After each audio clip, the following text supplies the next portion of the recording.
गौतम अडानी के पास सीबीआई को जाने की औकात है।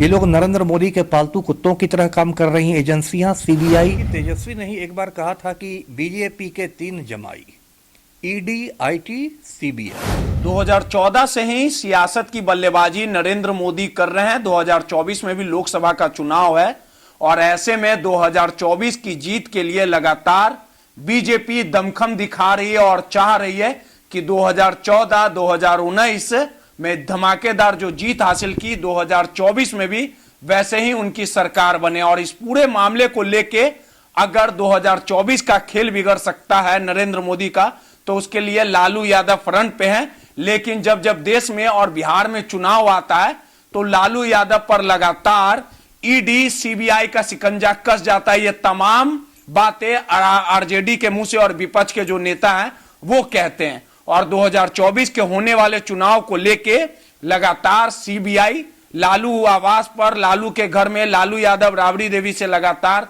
दबिश बना रही है, पूछताछ कर रही है। तमाम मुद्दों पे बात करने के लिए हमारे साथ पूर्व आईपीएस अमिताभ दास जी हैं। उनसे बात करेंगे और समझेंगे कि जिस प्रकार से लगातार सीबीआई की छापेमारी चल रही है, लालू परिवार पर लगातार जो अटैक किया जा रहा है सीबीआई की ओर से, और इस पूरे मामले को लेके लालू के जो तमाम नेता हैं वो कह रहे हैं कि जो चुनाव हालिया सालों में होने वाला है उसको लेके बीजेपी लगातार सीबीआई का इस्तेमाल कर रही है। सर, 2024 में चुनाव है, कभी मंदिर के नाम पे, कभी मस्जिद के नाम से, कभी 2 करोड़ नौकरी देने के नाम पे, काला धन आने के नाम पे 2 टर्म से तो बीजेपी जीत रही है। 2024 में भी चुनाव है, लगातार विपक्ष के नेता लोग जो हैं वो एकजुट हो रहे हैं। लेकिन राजद के नेता, विपक्ष के जो बड़े बड़े नेता, वो कह रहे हैं कि जब बीजेपी नहीं जीत पाती है, किसी तरह का बड़े नेता से घबराहट होता है, तो ईडी, सीबीआई को लगा दिया जाता और 2024 के चुनाव के पहले ही इसका इस्तेमाल किया जा रहा है। और बीजेपी सीबीआई भेज के, ईडी भेज के विपक्ष के नेताओं को डराना चाह रही है। बिल्कुल सही बात है। देखिए, तेजस्वी ने ही एक बार कहा था कि बीजेपी के 3 जमाई, ईडी, आईटी, सीबीआई, है ना। तो ये जितनी भी सेंट्रल एजेंसियां हैं, जो केंद्रीय एजेंसियां हैं, चाहे वो सीबीआई हो या ईडी हो या आईटी हो, इनकम टैक्स हो, इन सब का नरेंद्र मोदी खुलेआम राजनीतिक दुरुपयोग कर रहे हैं, पॉलिटिकल मिसयूज कर रहे हैं। और अब तो समझिए कुछ 1-2 साल में तो लगता है कि नंगा नाच शुरू हो गया है। अब आप तेजस्वी यादव वाला मामला देखिए, इसमें ऐसा है कि कभी एक ही मामला है, वो कहते हैं नौकरी के बदले जमीन, क्या मामला है। कभी उसी मामले में लालू यादव से पूछताछ होती है, कभी उसी में राबड़ी देवी से पूछताछ हो जाती है, कभी उसी में तेजस्वी से होती है, कभी उसी में राजश्री यादव से होती है, कभी मीसा यादव से होती है। ऐसा लगता है कि सीबीआई पीएचडी कर रही है लालू परिवार पर।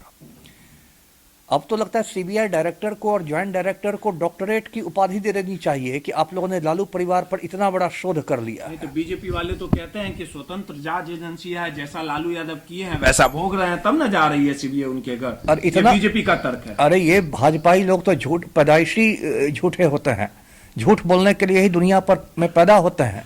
गौतम अडानी के पास सीबीआई को जाने की औकात है। गौतम अडानी के पास अरबों खरबों का घोटाला किया, अभी हिंडनबर्ग रिपोर्ट में सारी बातें उजागर हुई है। गौतम अडानी को टच कर देने की औकात ईडी में है। यह आप, मैं दर्शकों को याद दिलाऊं, नीरव मोदी 12,000 करोड़ रुपया लूट के भाग गया हिंदुस्तान का, लंदन चला गया। सीबीआई डायरेक्टर मुंह देखता रह गया, ईडी का डायरेक्टर मुंह देखता रह गया।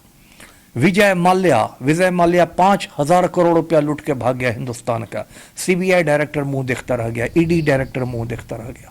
मेहुल चौकसी 800 करोड़ रुपए लूट करके भाग गया हिंदुस्तान का, सीबीआई मुंह देखती रह गई, ईडी मुंह देखती रह गई। इन लोग को पकड़ने के लिए काहे सीबीआई सुस्त हो जाती है, काहे आंख बंद हो जाता है,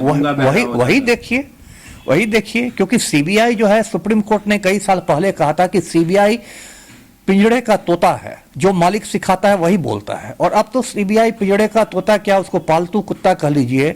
ये लोग नरेंद्र मोदी के पालतू कुत्तों की तरह काम कर रही एजेंसियां, सीबीआई, ईडी या आईटी, और राजनीतिक रूप से प्रेरित होकर छापेमारी करती हैं, राजनीतिक रूप से प्रेरित होकर पूछताछ करती है। अभी इसी मामले में आप देखिए, तेजस्वी की जो पत्नी है राजश्री यादव, मुश्किल से 1-1.5 साल पहले शादी हुई है उन लोग की, अभी वो ये गर्भवती है, प्रेग्नेंट है। अब उससे इतनी लंबी पूछताछ हो गई कि उसकी तबीयत बिगड़ गई, उसको भर्ती हो जाना पड़ा अस्पताल में। क्या मजाक है। आप भ्रष्टाचार का ये कर रहे हैं, इन्वेस्टिगेशन कर रहे हैं कि किसी परिवार को आप टॉर्चर कर रहे हैं। और एक बात ये भी मोदी जी समझ लें कि जरूरत से ज्यादा बड़ा नंगा नाच करेंगे ना तो इसका फायदा लालू परिवार को हो जाएगा, एक सहानुभूति लहर पैदा हो जाएगी, क्योंकि जनता हिंदुस्तान की बेवकूफ नहीं है, पब्लिक सब देख रही है कि पूरे संसद में हंगामा हुआ, राहुल गांधी ने किया हंगामा, सबने हंगामा किया कि अडानी महाघोटाला पर जेपीसी का गठन हो, संयुक्त संसदीय समिति का गठन हो, लेकिन उस पर सरकार ने जेपीसी का कोई गठन नहीं किया, क्योंकि नरेंद्र मोदी गौतम अडानी के प्रधान सेवक हैं, है ना। लेकिन बार बार जो गैर भाजपाई लोग हैं, मतलब जो विपक्ष के हैं, जैसे अभी दिल्ली में डिप्टी सीएम थे मनीष सिसोदिया, उनको सीबीआई ने पकड़ के अंदर कर दिया, या आप तेजस्वी यादव की भी गिरफ्तारी की चर्चा है, तो सिर्फ गैर भाजपाई लोगों को चुन चुन के आप अंदर कर रहे हैं। और भाजपा के सारे लोग क्या सत्य हरिश्चंद्र हैं? आज मैं कहता हूं कि यदि तेजस्वी यादव भाजपा के साथ हाथ मिला लें या सरेंडर कर दें तो इनके भी जो भी पवित्र हो जाएगा सर। हाँ, पवित्र हो जाएगा। ये तो बीजेपी तो वॉशिंग मशीन है ना, सारे पापी उसमें जाते हैं और धूल के एकदम वरिष्ठ राम भक्त बन जाते हैं। तो आज यदि तेजस्वी यादव, जितने पर ये लोग भ्रष्टाचार के आरोप लगा रहे हैं, वो यदि भाजपा में चले गए तो वो सब पवित्र हो जाएंगे, प्रखर राष्ट्रवादी हो जाएंगे, वरिष्ठ राम भक्त हो जाएंगे और वंदे मातरम होने लगेगा चारों ओर। इसी कारण परेशान किया जा रहा है लालू परिवार। देखिए, आप राजनीति समझिए, बिहार से 40 सीटें हैं लोकसभा की, एक बहुत बड़ी संख्या है बिहार से, और मुश्किल से लोकसभा चुनाव के अब 13 महीने रह गए हैं, अगले अप्रैल से तो चुनाव शुरू हो जाएंगे। हालत यह है कि नरेंद्र मोदी और की हालत बहुत पतली है इस चुनाव में, क्योंकि 9 साल तक तो ये खाली जुमलेबाजी और हवाबाजी करते रह गए। कहते थे कि 2 करोड़ लोगों को हर साल नौकरियां मिलेंगी, कहाँ नौकरियां मिली? उल्टे आप अग्निवीर ला रहे हैं और अब प्रधानमंत्री कहते हैं कि पकौड़ा तलना भी रोजगार है। कहते थे कि 100 दिन में काला धन आ जाएगा, एक भी पैसा काला धन नहीं आया। कहते थे कि हर हिंदुस्तानी के अकाउंट में 15-15 लाख रुपए जमा हो जाएंगे, किसी के अकाउंट में नहीं आया। कहते थे कि 100 स्मार्ट सिटी बना देंगे, एक भी सिटी नहीं बनी। कहते थे कि बुलेट ट्रेन चला देंगे, एक भी ट्रेन नहीं चली। तो 9 साल तो खाली इन्होंने हिंदू मुसलमानों को झगड़ा करने में गुजार दिया। अब जब इनको इम्तिहान होगा 13 महीने बाद, तब इनके हाथ पैर फूल गए हैं। और जो महागठबंधन बिहार में बन गया, ऐसे ही लोग बौखलाए हुए हैं। आप देख रहे होंगे जो तड़ी पार अमित शाह है, वो बार बार बिहार आ रहा है, कभी पूर्णिया, कभी कटिहार, कभी पटना, कभी कहीं, कभी नवादा आने वाला है। तो एकदम इन लोगों में बौखलाहट है, हार की बौखलाहट है। और उसी बौखलाहट का नतीजा है कि ये लोग छापेमारी कर रहे हैं, ये लोग सम्मन कर रहे हैं विपक्षियों को डराने धमकाने के लिए। लेकिन ऐसा होना नहीं चाहिए, लोकतंत्र के लिए बहुत गलत है, ये अघोषित आपातकाल की स्थिति है।